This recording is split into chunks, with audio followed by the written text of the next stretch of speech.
Imagine that all you need to do is escort a rich American young woman to a dance hall. What a fun assignment! Until a murdered man is found splayed across the floor. Today we chat with Marty Wingate about her London Ladies Murder Club series. Welcome to Blackbird Writers Presents Author Interviews. I'm Sharon Lynn, and welcome to you, Marty. Thanks so much, Sharon. I'm delighted to be here. I am so glad to be able to chat with you about this series because it is so much fun.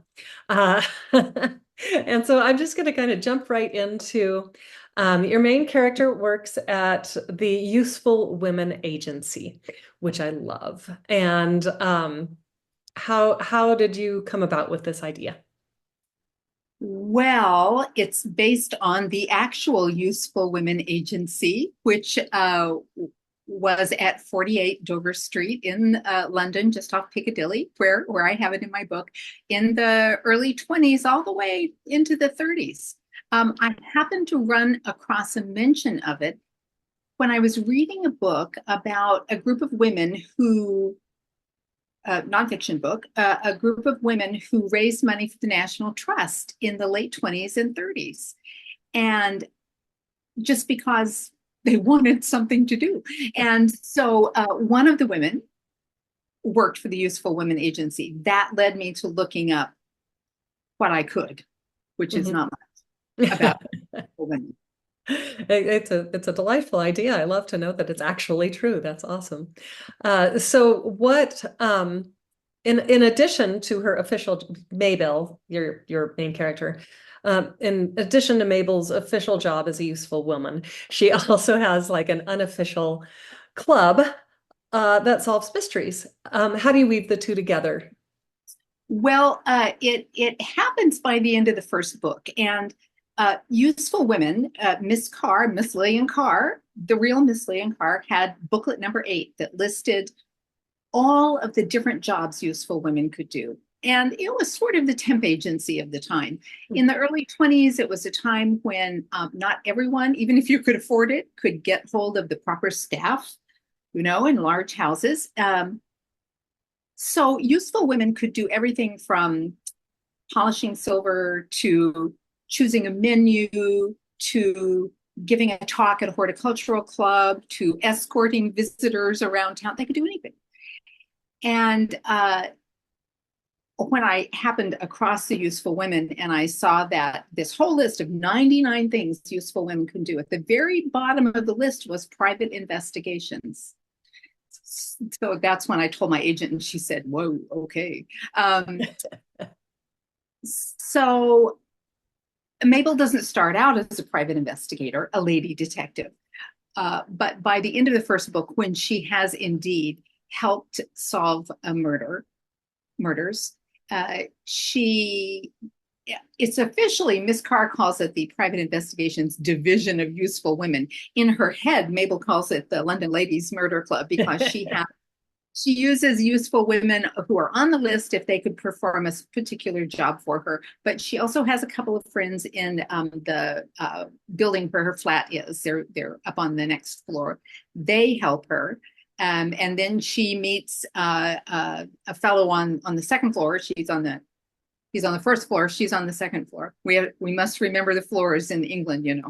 Uh, First and floor is the second floor. right, and he helps too. So she calls this group of people plus Gladys the dog, her unofficial London Ladies Murder Club. Yeah, it is delightful. And I read the um, body at a dance hall. And, by that time, people are like, well, you need to solve this murder.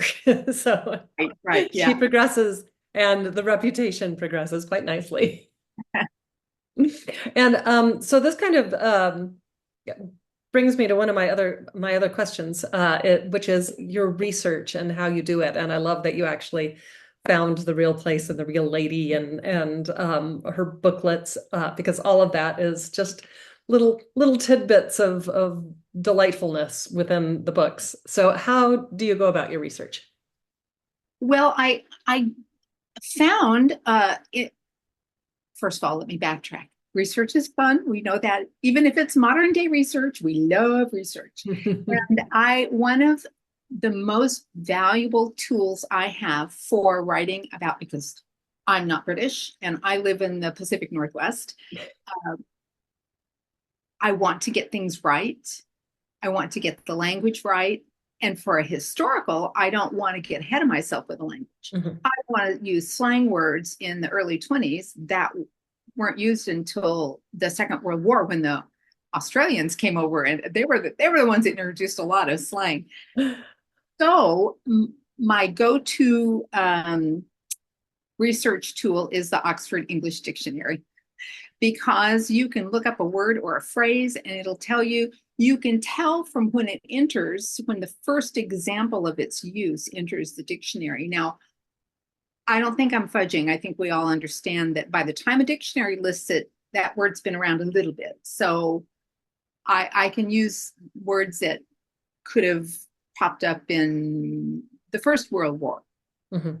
and then finally got listed in the OED. And here's my plug for libraries. Of course, I look at the OED online for free through my public library. So yay, libraries.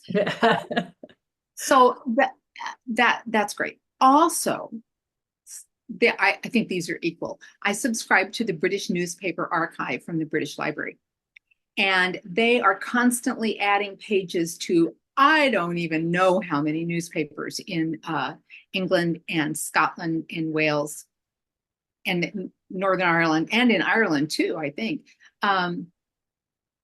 That's where I can see what was important at that time.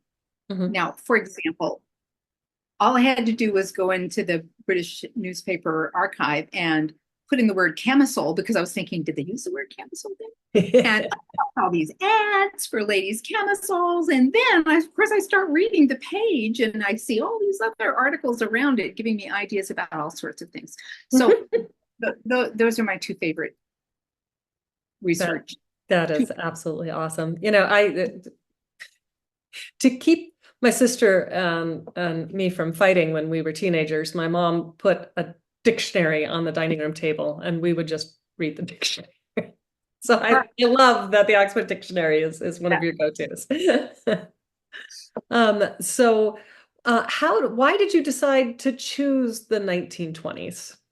Was it the agency, and that's when it was, or it it was finding the Useful Women Agency as what set it in the early 20s. But in general, I was starting to look at the interwar period, because it's a fascinating time.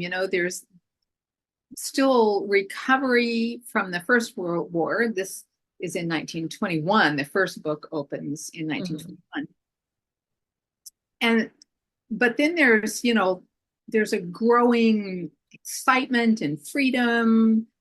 Uh, Women are doing more than they ever had. They sort of have the vote. Some women have the vote, but not all women have the vote. And then I think that energy just keeps on rolling until the 30s, when then people start worrying again. And yeah, there we go. Everything goes downhill. Yeah, it's a wonderful, wonderful time frame to just kind of explore and be in and watch Mabel.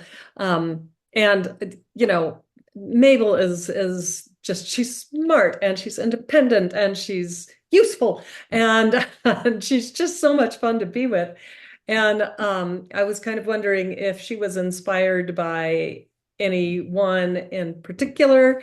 She reminds me of Millie from Thoroughly Modern Millie, I'm because I'm a theater so glad. person and I love musicals. And I was like, oh, she's a Exactly. modern girl. I am too, and I can't tell you how many times I heard Julie Andrews singing in my head while I was writing the books. Thoroughly Modern Millie. I just love that movie. It's a lot of fun. It does indeed have that sense of fun and craziness. Now, the beginning of the 20s was just at the edge of the flapper Yeah. era. They weren't quite Roxanne, an American coming over, is probably a good example of that's where the flappers came from.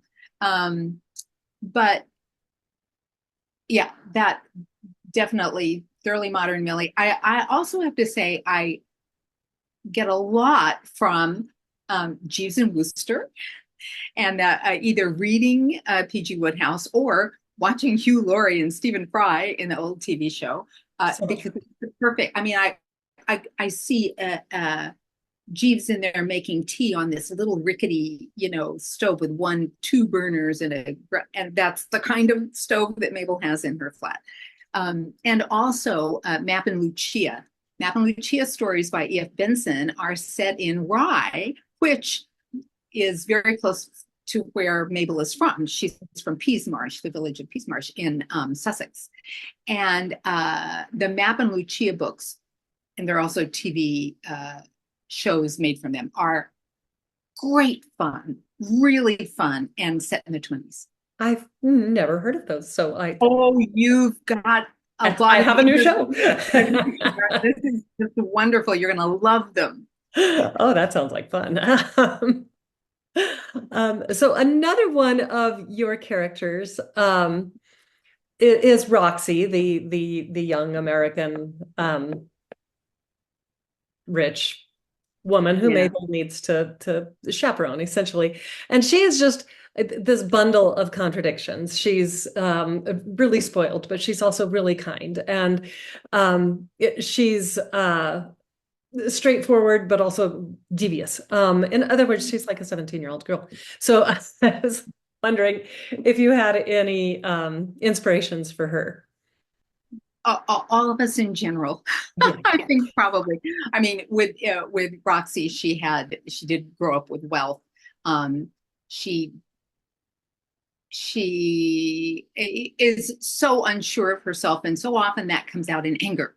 Right. And so that's why she is one minute this, and the next minute she blows up about something and says tacky things to Mabel, and it's nice. And so that was really fun. And I also, so then I got to look up American slang from the 20s because I wanted to introduce a few of those to give her that flavor. Hot dog, Mabel.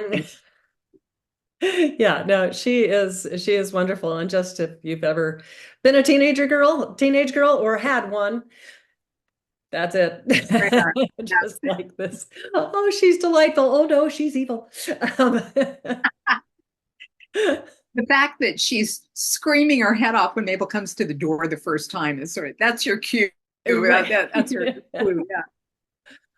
And this is just a tangent, and I'm just mentioning it because I loved it. You have this scene with a gramophone and with Mabel and Park, and it's just there's such a beautiful description of how the gramophone works. So is that one of your newspaper archive things, or did you find one I that you could looked up, actually play with? well, no, I didn't, sadly. But one place I have not been to in London that I have to go to next time for writing historicals is the Science Museum over by the Natural History Museum. But anyway, I looked up again, British Newspaper Archive. I looked up advertisements in the newspapers, make sure what they were called, the kind of mechanisms they had. I've seen old gramophones, of course, and then I just had to and then I looked up what kind of music they would be listening to think that this is before radio came, the wireless was in everyone's house. And so the music they knew was the music they played because they both played the piano. Everyone learned how to play the piano there. Yeah. And the music they would hear when they went to concerts or when they went to music stores to buy the music, you could hear somebody play it. And so I love that idea. And I really did want that sense of you can't just flip the radio. Right. No, it's a really, really big deal. And it's, yeah, like I said, it's just a beautiful little scene. I loved it. Um, all right. So you have a book 4 coming out and in this series, and it changes your naming conventions. So you have a body at, but in the 4th one, it's the murder of. So why did you choose Yeah. not to have her be a body? Well, the answer to that question goes back to it's a short answer, but of course I'll make it longer. To my first series, and when I got my first contract with a publisher, uh, and I was probably writing the third book by the time I signed. And so I had made it's the Potting Shed series. It's about a gardener. You know, they took Potting Shed, fine. It's about a gardener. The first book was called The Garden Plot. The Garden Plot. The second book was called The Red Book of Primrose House. They have a little historical garden design note there. And that's The Red Book of Primrose House. And the third one, I don't even know what I called it, but they said, let's think of a different name for this.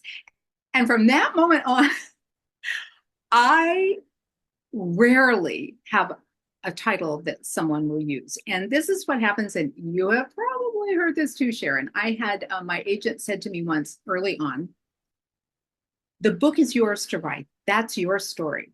But titles and covers are committee decisions. And so they've been committee decisions ever since. I rarely have. I had a reader think of the title for book 5 in the Potting Shed series, fine. Midsummer Mayhem, perfect. What? When someone comes up with a title, I think, I didn't think of that. I don't know. So this is in answer to my editor suggested this structure. A body on the doorstep, a body at the seance, a body at the dance hall. And then with number 4, which is coming out in October, they've moved the date up, so it's closer. Congratulations. All of a sudden, it's murder of a suffragette. And she said, we're going to shake this up a little bit. I thought, yeah, fine, whatever. I am not, I mostly agree with covers as well. Very occasionally, I don't know if you ever do this, but very occasionally, I will need to point out that, for example, with the garden books, you know, this is autumn, and so you're not going to have this plant, so don't put it on the cover. Right. Gardeners can be so picky. Yeah. But I usually go along with things. Yeah. Well, my publisher actually asks, she's like, what do you want it to look like? And then she'll send me 3 or 4 designs. Yeah. So I'm really lucky that way. And my primary editor also was like, unless it's absolutely heinous, you can title your own books. So I'm really lucky that way. Well, I guess, but now I'm not in the habit of doing it. And so I don't know what I would do if I had to think of a title.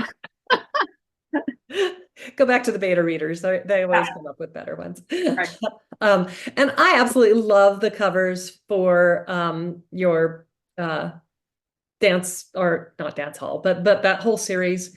Yes. Just they're stylized, and they're like, this is going to be cozy, and this is going to be fun, and this is going to be in the 1920s, and they're really, really delightful. And that's right. Yeah, that's right. We want readers to understand right from the start, right from the cover, what it's about. And I just love them. I love the colors they've chosen and everything. Yeah. Yeah, that whole you can't judge a book by its cover. I do it all the time. I go into a book in a bookstore and I'm like, that's a cozy, I want that one. Yeah, yeah. And that rarely steers me wrong. That's right. So in addition to book 4 coming out this October, congratulations, what else do you have planned for Mabel?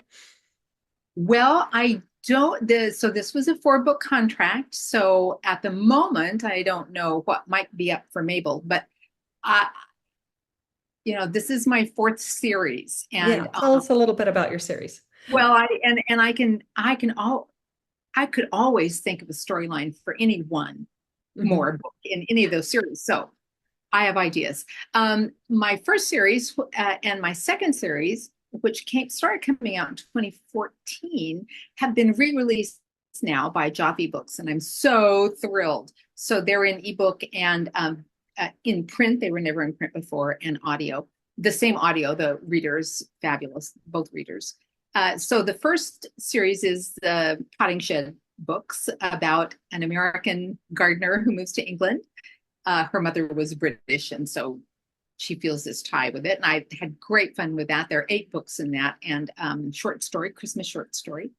And then I wrote 4-book series called Birds of a Feather, which is set in Suffolk, with one of our favorite places.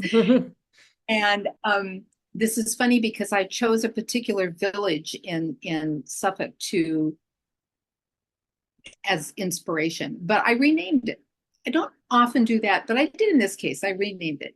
And the village is Long Melford. I called it Smeaton under Lyme. And Melford Hall and Long Melford is, I've made it into my own. The strange thing is, a few years ago, I was on a panel with Connie Berry, who writes the Kate Hamilton series, that series is set in Suffolk. And we discovered that we both used Long Melford as our village. She calls it something else, and hers is about antiques, and I call it something else. Mine's about birds. Anyway, there you are. I have a 3-book series about a library of Golden Age mystery authors set in Bath, and that's the first edition library series. And I have 2 standalones, which are one is set in World War II, Glamour Girls, and tells the story of one of the women ferry pilots who flew Spitfires and all the other planes around to different airfields and stuff, which was cool. Great for me. And then one set in 1957 in Southwold, which is a town on the coast in Suffolk, and called the Orphans of Mercy House. It's about a boarding house, a ragtag group of people living together. So there you are. All right. Okay, so finally, I'm like looking at all my questions. Where can our fans find you? Well, my website is just my name, martywingate.com. And I am on Facebook, Marty Wingate Author. You can find me there. You may think that I am on X and on Instagram because I have accounts there, and I'm sorry, I never look at them. I just have so much bandwidth for social media. I'm good with Facebook. And fortunately, that's what they tell us, right, Sharon? That's where our readers are. Whatever it is you want to do, don't try to do too much. Right. And that's my excuse. And that's why I don't blog. I'm bad at it. Yeah. Well, you're great with a podcast, though. It's because I get to chat with such interesting, fun people. Blogs are all about talking about myself. I'm like, eh. Well, thank you so much for joining me today. And thank you all for watching Blackbird Writers Presents Author Interviews. Thanks so much, Sharon.